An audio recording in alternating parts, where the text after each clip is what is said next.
हाय हाय मित्रों, छात्र छात्राओं। मैं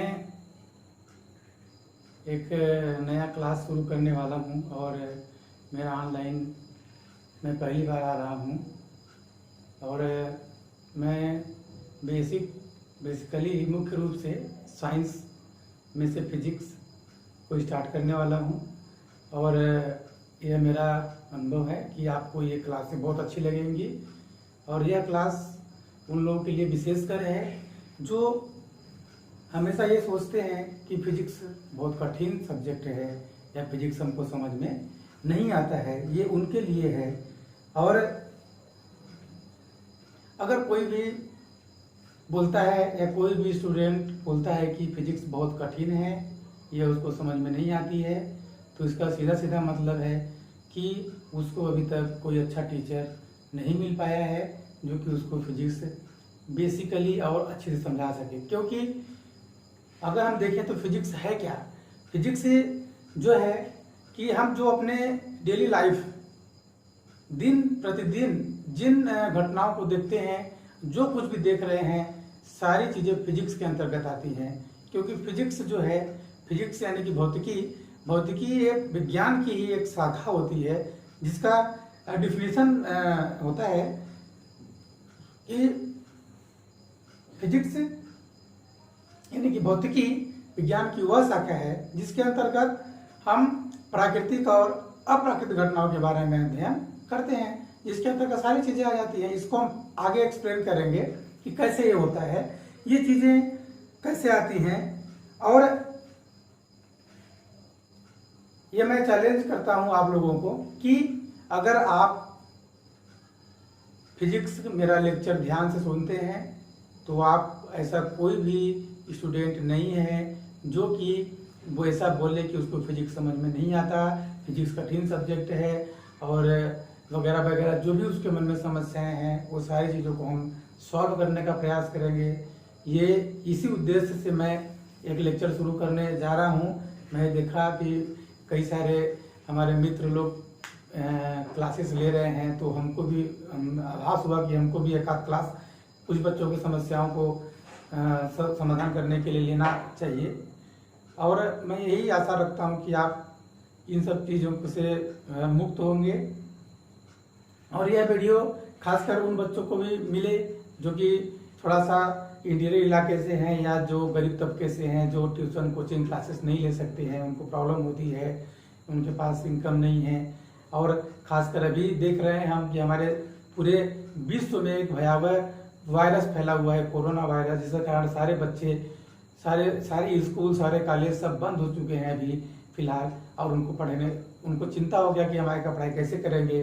कुछ बच्चे हैं जो 12th पास कर चुके हैं, उनको आगे तैयारी करना है, सारे कोचिंगें बंद हो गई हैं। ये सारी चीज़ें समस्याएं सामने आ रही हैं और इसी को ध्यान में रखते हुए हम क्लास शुरू करने वाले हैं। इन्हीं सारी समस्याओं को लेके हम इसका एक सरल तरीके से पढ़ाने का या समझाने का हम प्रयास करेंगे आपको। कृपया इसको आप ध्यान से देखेंगे। और इसका फिजिक्स को समझने का एक बहुत ही सिंपल और सरल तरीका यह है कि सारे लेक्चर को आप ध्यान से सुने, एक एक शब्द को ध्यान से सुने और बिल्कुल उसको अच्छे से समझें। क्योंकि एक एक सेंटेंस, एक एक सब्जेक्ट अगर आप ध्यान से नहीं सुनेंगे तो फिजिक्स आपको समझ में नहीं जाएगी। मेरी एक ही शर्त है कि आप जो भी लेक्चर में दिया जाएगा उसको आप ध्यानपूर्वक समझेंगे, ठीक है।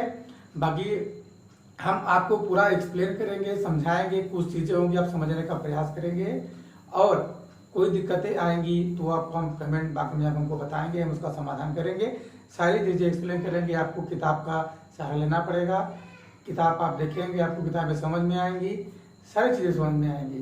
तो मेरा एक ही आपसे आग्रह है और निवेदन है कि आप मेरा अगर लेक्चर देख रहे हैं तो उसको ध्यानपूर्वक और अच्छे से एक एक शब्द को समझिए। मेरा यह विश्वास है और मेरा अनुभव है कि फिजिक्स जैसा सरल विषय कुछ हो ही नहीं सकता, कोई नहीं हो सकता। क्योंकि फिजिक्स हमारे डे टू डे लाइफ में हम जो देख रहे हैं वही सारा फिजिक्स है। आपके मन में होगा कि मैं कौन हूँ या इस क्लास का पर्पज, और मैं अपना इंट्रोडक्शन दे दूँ, इस क्लास का इंट्रोडक्शन दे दूँ। इस क्लास का जो इस चैनल का नाम है वो है Arvind science classes, Arvind science classes. और इसका इंट्रोडक्शन मैं देना चाहूँगा कि मैं अरविंद विश्वकर्मा, मैं लेक्चरर हूँ, गवर्नमेंट स्कूल में मैं लेक्चरर हूँ फिजिक्स का।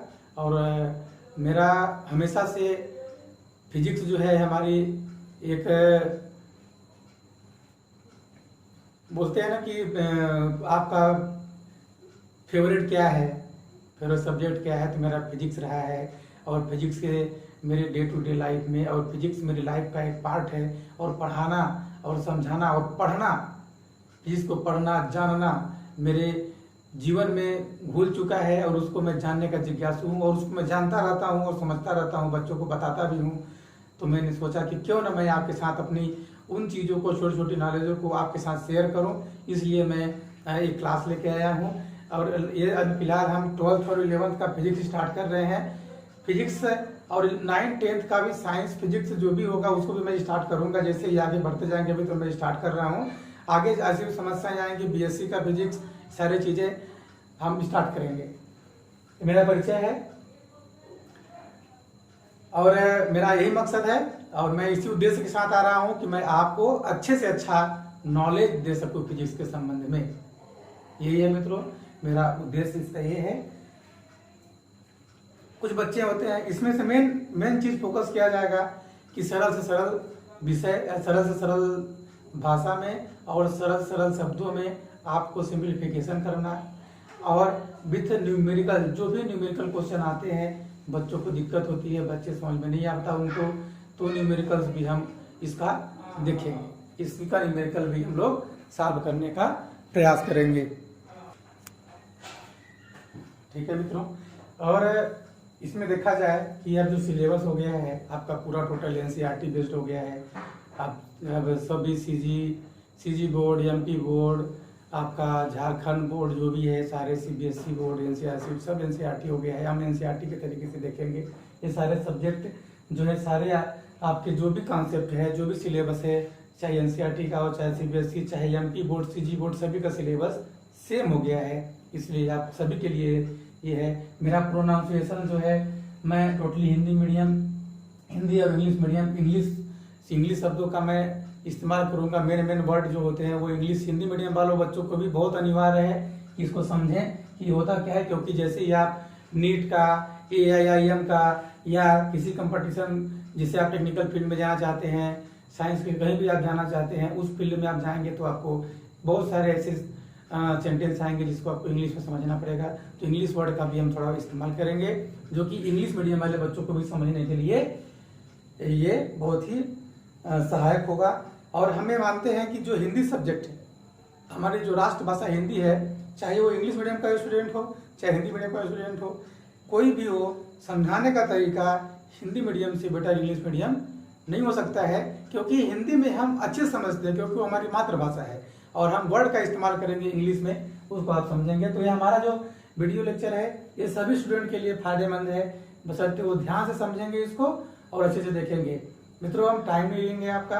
ये मेरा इंट्रोडक्शन क्लास है, मेरी क्लास का मैं परिचय दे रहा हूँ। इसके बाद मैं क्लास 12th का डेली 1-2 वीडियो डालने का प्रयास करूँगा, क्योंकि अभी हमको भी स्कूल का काम रहता है और बहुत सारी चीज़ें रहते हैं। उन सबको देखते हुए भी हम ये चीज़ बनाएंगे, रात में बनाएंगे, जब भी हमको टाइम मिलेगा, जब हम टाइम निकाल के आपको, आपके लिए ये प्रयास करेंगे एक्स्ट्रा टाइम में, और जिससे आपको मदद हो सके। और आप इसको देखें और इसको जरूर, अगर आपको अच्छा लगे तो हमें अपना बताएं कि आपको कैसा लगा। लाइक करें, सब्सक्राइब करें, जो भी हो, जैसा भी आपको लगे तो करिए, वरना नहीं करिए। अगर नहीं लगता है कि ऐसा है तो ऐसा मत करिए। हाँ, जरूर बताइए कि कैसा लगा, अच्छा है कि बुरा है, क्या कमी है, आपसे हम अपेक्षा रखते हैं। आप इसको हमको बताने का प्रयास करेंगे, और मैं इसको सुधार के आपके लिए अच्छे से अच्छा प्रयास करूंगा लाने के लिए आपके सामने।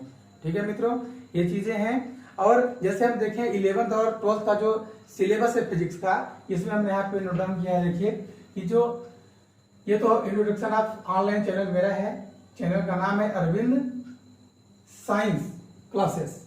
Arvind science classes, physics class 11th, पहला चैप्टर है उसका भौतिक जगत, फिजिकल वर्ल्ड। फिजिकल वर्ल्ड मतलब कि क्या, एक जो फिजिक्स की दुनिया है उस दुनिया के बारे में आपको इसमें जानेंगे और तब आपको समझा कि फिजिक्स वाकई में भौतिकी जो है वो है क्या, उसको आपको समझ में आएगा। इसके बाद है मात्रा के मापन, यूनिट एंड मेजरमेंट इसको बोलते हैं। सरल रेखा में गति, मोशन इन स्ट्रेट लाइन, समतल में गति, मोशन इन प्लेन, गति के नियम, लॉ ऑफ मोशन। ये टोटल जो है 15 चैप्टर हैं, 15 चैप्टर है 11th में वेव्स। और इसी प्रकार से 12th का जो सिलेबस है आप लोगों ने देखा होगा कि ये पूरा 12th का सिलेबस 14 चैप्टर तक है। इसमें से बहुत ही इंटरेस्टेड है इन दोनों साइंस को। और एक बात, ये जो फिजिक्स है, ये फिजिक्स जो है फंडामेंटल फिजिक्स को बोला जाता है। फंडामेंटल फिजिक्स या भौतिकी इसलिए बोला जाता है क्योंकि फिजिक्स भौतिकी केवल जितनी भौतिकी है, भौतिकी का विस्तार जितना है वो इतना ही है, उसका ये बेसिक है, इससे ज्यादा फिजिक्स नहीं है। हाँ, इसको बेसिक इसलिए बोलते हैं क्योंकि ये हम फिजिक्स की ये छोटे छोटे चीज हम लोग बेसिक पढ़ रहे हैं अभी। जब इसका हम लोग हायर एजुकेशन में जाएंगे, हायर एजुकेशन मतलब कॉलेज लेवल में जाएंगे तो इसका एक्सप्लेनेशन करेंगे, और आप जब यूनिवर्सिटी में जाएंगे और पीजी करेंगे तो और डिटेल पढ़ेंगे। एक टॉपिक का बहुत बड़ा विस्तार है। तो हम आगे बढ़ेंगे कब, जब हमारा ये बेसिक क्लियर रहेगा तब। और बहुत बच्चे बोलते हैं कि सर ये किसके लिए क्लास है, नीट निकलेगा या कॉम्पिटिटिव एग्जाम के लिए है कि ये केवल 11th और 12th के लिए है। तो ये सबसे घटिया क्वेश्चन है, घटिया सवाल है, ऐसा सवाल नहीं करना चाहिए। अगर इसको आप समझें, अगर मैं बोलूं कि ये IIT के लिए है, AIM के लिए है, नीट के लिए है, इन सब कंपटीशन एग्जाम के लिए है, तो ये आप लोग सोचेंगे। ये बताइए कि ये चीज अगर बेसिक, क्योंकि जितने भी हैं, चाहे आप नीट का एग्जाम दें, किसी भी कंपटीशन एग्जाम का अगर एग्जाम देंगे, फिजिक्स का क्वेश्चन इन्हीं टॉपिकों से आएगा, इसी सिलेबस से आएगा, इससे बाहर सिलेबस है ही नहीं। हाँ, उसमें से जो कुछ परसेंट होता है, 0.5%, 0.2%, इस टाइप के जो क्वेश्चन आते हैं वो कॉन्सेप्ट से रिलेटेड होते हैं। न्यूमेरिकल जो होते हैं वो बिल्कुल कॉन्सेप्चुअल होते हैं। अगर आपका कॉन्सेप्ट, बेसिक कॉन्सेप्ट क्लियर नहीं है तो न्यूमेरिकल समझने में बहुत दिक्कतें आती हैं, वही जाके दिक्कतें शुरू हो जाती हैं। इसलिए स्टूडेंट्स, मैं यही चाहता हूं कि आप बेसिक अच्छे से क्लियर करें। आप ये पूरी चीजें हैं आपकी नीट जो भी है, AIIM और जो भी कंपटीशन के एग्जाम के लिए तैयारी होता है, ये इसी से होता है। टोटल साइंस फिजिक्स का पार्ट यही है, जिसको आप अच्छे से समझने का प्रयास करेंगे, यही मैं आपसे आशा और अपेक्षा रखता हूं। ठीक है मित्रों, क्योंकि अगर हम बोले कि ये IIT है, IIT, AIEEE, कई सारे कंपटीशन होते हैं जिसके लिए अगर इसको हम अगर बोले कि उसके लिए है, तो अगर हम लोग मान लीजिए पढ़ रहे हैं कि आपको AIM का हमको तैयारी करना है, हम देख रहे हैं कि यहाँ पे क्या है, गुरुत्वाकर्षण, वहां पे गुरुत्वाकर्षण। तो गुरुत्वाकर्षण जो है, ग्रेविटेशन क्या हो, बदल जाएगा क्या? लॉ ऑफ मोशन बदल जाएगा क्या? नहीं बदलेगा। इक्वेशन ऑफ मोशन बदल जाएगा क्या? कहीं नहीं बदलेगा। सारी चीजें वही फार्मूले हैं, उसी का इस्तेमाल करना है। इसलिए आप बेफिक्र रहिए, ये सारी चीजें आपकी सारी तैयारियां कराएंगी, ये सभी के लिए आवश्यक है। और इसको आप देखिए, समझिए और हमको अपनी प्रतिक्रिया दीजिए। धन्यवाद।